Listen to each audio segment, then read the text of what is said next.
I can pinpoint the exact moment my love for her died. It wasn't when she betrayed me. It was when she laughed at me for noticing. She believed herself untouchable, cloaking her disregard under the guise of independence. For a while, I let her believe that. That was her first miscalculation. We had been married for 3 years, 5 before that together. I thought she was my anchor. I was wrong. She had been the one to laugh at my jokes when no one else did. The one to squeeze my hand under the table when life felt unbearable. I poured everything into her. My home, my trust, my devotion. But trust is delicate. Once fractured, it becomes worthless. Her best friend had always hovered near us, a shadow in our life. I tolerated him, convincing myself that nothing untoward would happen, that her loyalty would outweigh any temptation. But loyalty is meaningless when attention is addictive, and he was supplying her fix. The first sign came subtly. She grew secretive with her phone. Quick smiles at texts. Screens flipped down the second I appeared.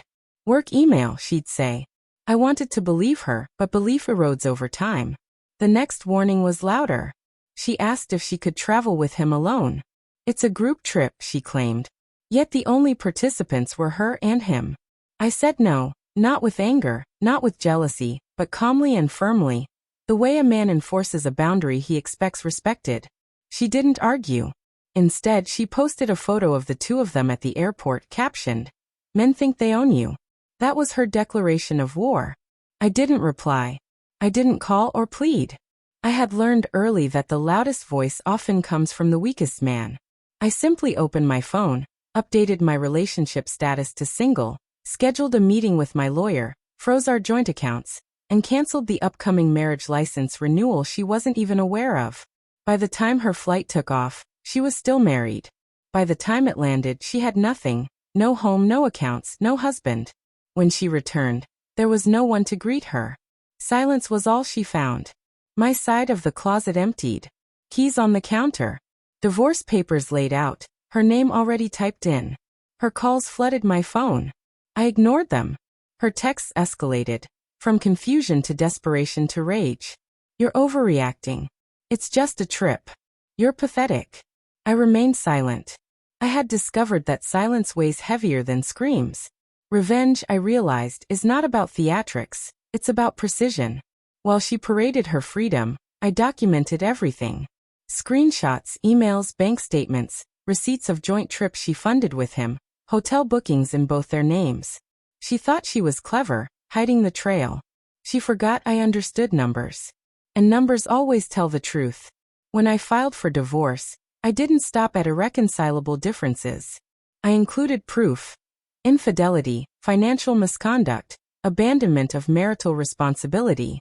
The law doesn't care about feelings, it demands evidence. I presented a binder full of it. The confrontation wasn't dramatic, it was clinical. We sat across from each other in the lawyer's office.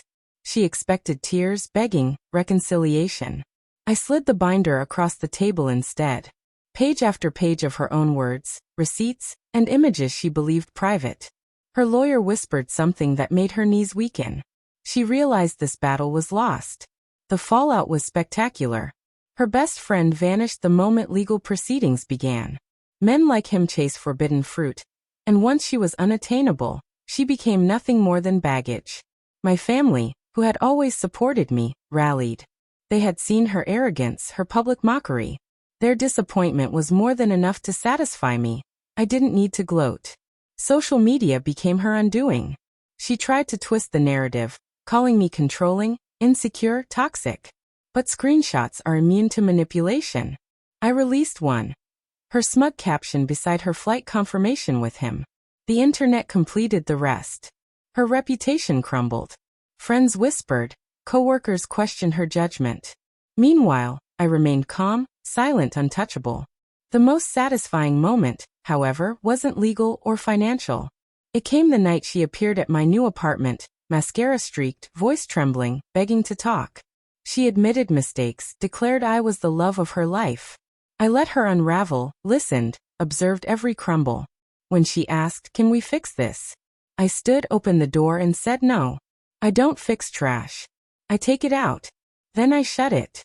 People ask if I regret any of it, if I miss her. The truth. I mourned the woman I believed I married. She died the day she chose public humiliation over private respect. The person who betrayed, mocked, and underestimated me deserved every consequence. I didn't merely survive, I evolved.